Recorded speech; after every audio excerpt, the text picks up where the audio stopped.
मेरी माँ ने मेरी शादी एक 35 साल के शादीशुदा मर्द से करवा दी, जिसका पहले से एक बेटा भी था। शादी के बाद मैंने उसे माँ बनकर पाला और मेरी कोई औलाद भी नहीं हुई। शादी के कुछ साल बाद मेरे पति काम के सिलसिले में शहर से बाहर गए। मेरे सौतेले बेटे को अकेले सोने में डर लगता था। मैंने रात में उसे अपने कमरे में अपने साथ सुला लिया, पर उस रात उसने जो मेरे साथ किया वो सुनकर आपके भी रोंगटे खड़े हो जाएंगे। जिसे मैंने बच्चा समझकर पाला और बड़ा किया, उसने मेरे साथ, मेरा नाम सुमेरा है। मेरी उम्र तकरीबन 17 साल की थी जब मेरी माँ ने मेरी शादी 35 साल के शख्स से करवा दी थी। मैं इस शादी से खुश नहीं थी, तो मेरी उम्र बहुत कम थी और दूसरा वो आदमी मुझसे काफ़ी बड़ा था। मगर माँ के जिद के आगे मैं मजबूर हो गई। मैंने इस शादी से इनकार भी किया था, तो मेरी माँ ने मुझे धमकी दी कि अगर तू ये शादी नहीं करेगी तो मैं जहर खाकर मर जाऊंगी। तेरे पापा ने मरने से पहले मुझसे वादा करवाया था कि तेरी शादी में जल्द से जल्द करवा दूं। तेरे इनकार से तेरे पापा के आत्मा को शांति नहीं मिलेगी। मैं माँ की बात सुनकर बहुत हैरान हुई कि माँ ने पापा से ऐसा वादा क्यों किया। मजबूरन मुझे इस रिश्ते के लिए हाँ करना पड़ा और अपना नसीब भगवान के हवाले कर दिया। जब मैंने इस रिश्ते के लिए हामी भरी तो मेरी माँ बहुत खुश हो गई। वह मेरा माथा चूमकर कहने लगी, देखना सुमेरा, मैंने जो भी किया है तेरी भलाई के लिए किया है। कुछ भी हो जाए तो कभी भी अपने ससुराल से मुंह मोड़कर वापस मत आना। मैं और तेरे भाई तुझसे मिलने आते रहेंगे। मुझे कुछ भी समझ में नहीं आ रहा था। मैं अंदर ही अंदर इस शादी को लेकर डर रही थी, क्योंकि अभी मेरी उम्र बहुत ही कम थी। उस वक्त मेरी उम्र सिर्फ 17 साल की थी जब माँ ने मेरी शादी की जल्दी मचा दी थी। मैं आगे पढ़ना लिखना चाहती थी, लेकिन माँ ने कहा, तेरा होने वाला पति बहुत अच्छा है, तू जो कहेगी वो तेरी हर बात मानेगा।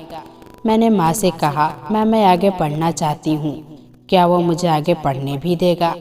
माँ ने कहा, तू फिक्र मत कर, मैंने तेरे होने वाले पति से तेरे पढ़ाई के बारे में बात कर ली है। वह तेरा किसी अच्छे से कॉलेज में दाखिल करवा देगा, जिससे तू आगे की पढ़ाई कर सकती है। माँ की बात सुनकर मैं बहुत खुश हुई। जब पढ़ाई की बात आई तो मैं इस रिश्ते से बहुत खुश थी और माँ के साथ मिलकर अपनी शादी की तैयारी करने लगी।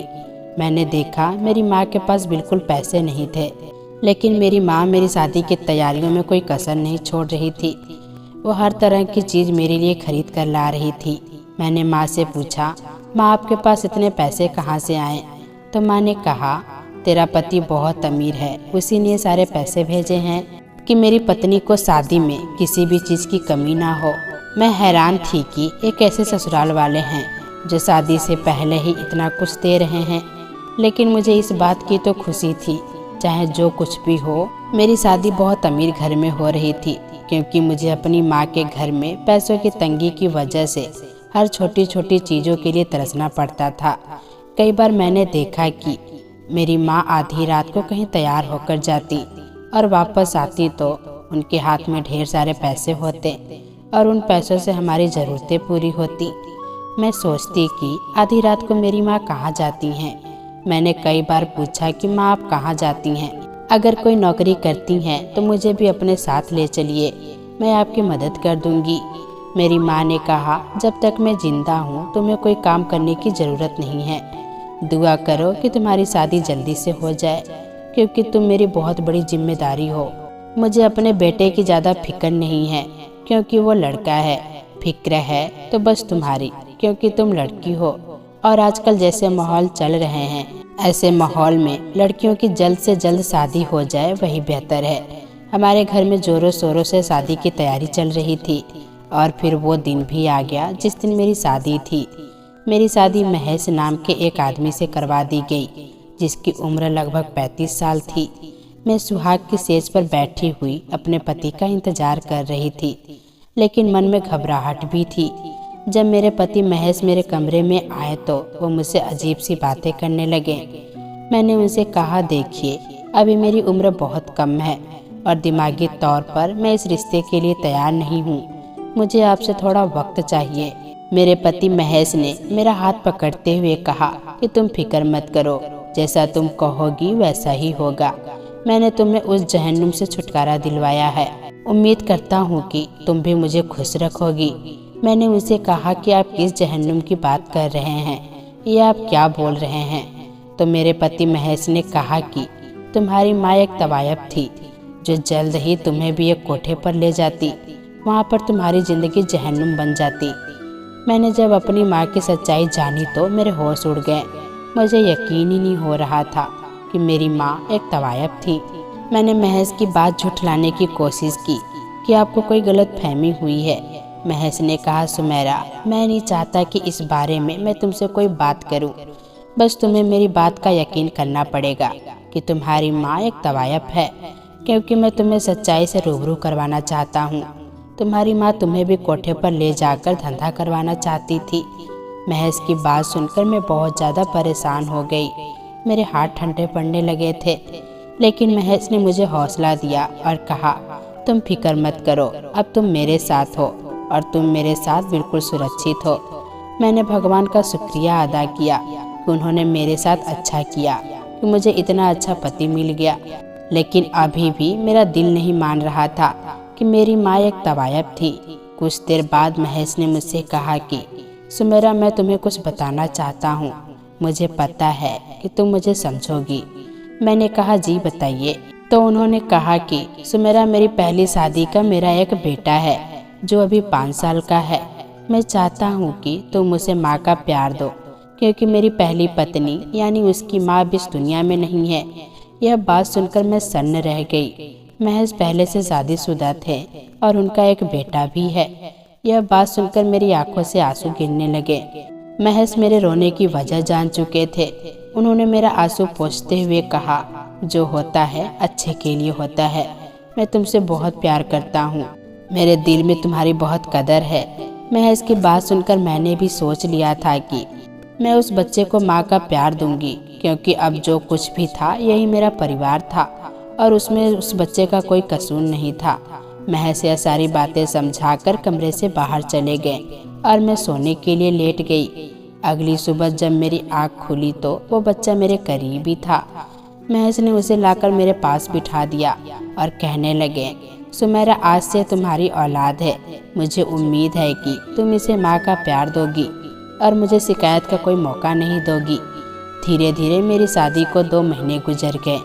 एक दिन मुझे पता चला कि मेरी माँ जिस जगह पर काम करती थी वहाँ पर पुलिस का छापा पड़ा है और मेरी माँ पुलिस की हिरासत में है।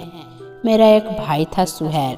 मुझे उसकी बहुत फिक्र सताने लगी, क्योंकि मेरा भाई तो अभी बहुत छोटा था। महेश ने कहा, सुमेरा, तुम सुहेल की चिंता मत करो, मैं उसकी पढ़ाई के लिए हॉस्टल भेज दूंगा। तुम्हें सुहेल की फिक्र करने की कोई ज़रूरत नहीं है। महेश की बातों से मुझे तसल्ली हुई, पर अब मुझे अपनी माँ की फिक्र होने लगी। लेकिन महेश ने कहा, इस मामले में मैं कुछ नहीं कर सकता, क्योंकि तुम्हारी माँ एक तवायफ है।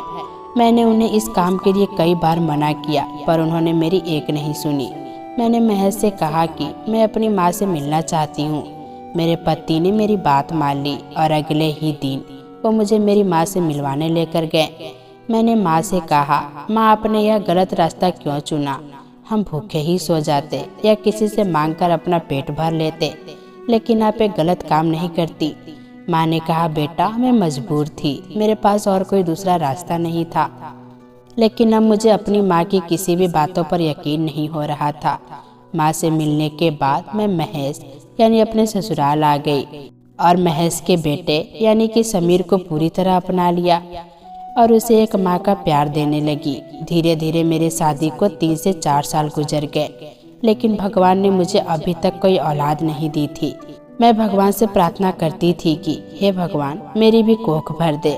भले ही मैं समीर से बहुत प्यार करती थी, लेकिन मेरे भी अंदर माँ बनने की चाहत थी। कई बार मेरे मन में ख्याल आता था कि मैं भी माँ बनूं। मैंने महेश से इस बारे में बात की कि वो मुझे डॉक्टर के पास ले चले, शायद मुझ में ही कोई कमी हो। लेकिन मेरी बात पर महेश इस बात को टालते हुए कहने लगे, जब हमारे पास एक बेटा है तो बच्चे की फिक्र करने की क्या ज़रूरत है? जब भगवान को देना होगा तो दे देंगे। मैं नहीं चाहता कि तुम हॉस्पिटलों के चक्करों में पड़ो। इसी तरह वक्त गुजरता जा रहा था। धीरे धीरे करके मेरे शादी को 6 साल हो गए। समीर अब 11 साल का हो गया था। समीर की पूरी जिम्मेदारी मेरे सर पर थी। मैं एक माँ की तरह उसका ख्याल रखती थी। इन्हीं दिनों महेश को काम के सिलसिले में किसी दूसरे शहर जाना पड़ा। मेरे बेटे समीर को अकेले सोने से डर लगता था। महेश ने मुझसे कहा कि मैं नहीं रहूँगा तो तुम समीर को अपने पास सुला लेना या तुम ही उसके कमरे में चली जाना। मैंने महेश से कहा कि आप बिल्कुल भी फिक्र ना करें, यह मेरा बेटा भी है। मुझे पता है कि मुझे क्या करना है और उसे कैसे संभालना है। मेरे पति महेश दूसरे शहर चले गए। घर में मैं और मेरा बेटा समीर ही थे। मैंने समीर को स्कूल भेजा और अपने काम में लग गई। शाम को जब समीर वापस आया तो मैंने उसे खाना दिया। कुछ देर बाद रात हो गई और रात का खाना खाने के बाद मैंने अपने बेटे समीर से कहा, बेटा जाकर अपने कमरे में सो जाओ। और वो सोने के लिए चला गया और मैं टीवी हॉल में बैठकर टीवी देख रही थी कि मुझे कुछ महसूस हुआ कि दरवाजे पर किसी ने दस्तक दी है। मैंने जाकर देखा तो दरवाजे पर कोई नहीं था। मैंने टीवी बंद किया और अपने कमरे में सोने के लिए चली गई। समीर अपने कमरे में सोया था। अभी थोड़ी देर ही हुआ था कि मुझे उसके रोने की आवाज़ आई। मैं जल्दी से उसके कमरे में गई तो वो रो रहा था। मैंने समीर से पूछा, समीर बेटा आपको क्या हुआ है, आप इस तरह क्यों रो रहे हैं? तो उसने कहा कि माँ मुझे डर लग रहा है, जब तक पापा नहीं आ जाते आप मेरे साथ सो जाइए। मैंने कहा आपको परेशान होने की कोई ज़रूरत नहीं है, मैं हूँ ना, आज मैं आपके साथ ही सो जाऊँगी। मैंने उसे थोड़ी सी तसल्ली दी और उसके साथ लेट गई। अभी समीर के पास सोए मुझे कुछ ही देर हुआ था कि मेरे होश उड़ गए। कुछ लोग अचानक हमारे घर पर हमला किए और कमरे में आकर समीर को ले जाने लगे। मैं जी जान लगाकर उन लोगों से लड़ रही थी। उनके साथ एक औरत भी थी। समीर की भी आँख खुल गई और वो मेरे पीछे आकर खड़ा हो गया और वो बार बार कह रहा था, माँ यह लोग कौन हैं, मुझे इन लोगों से बचा लीजिए।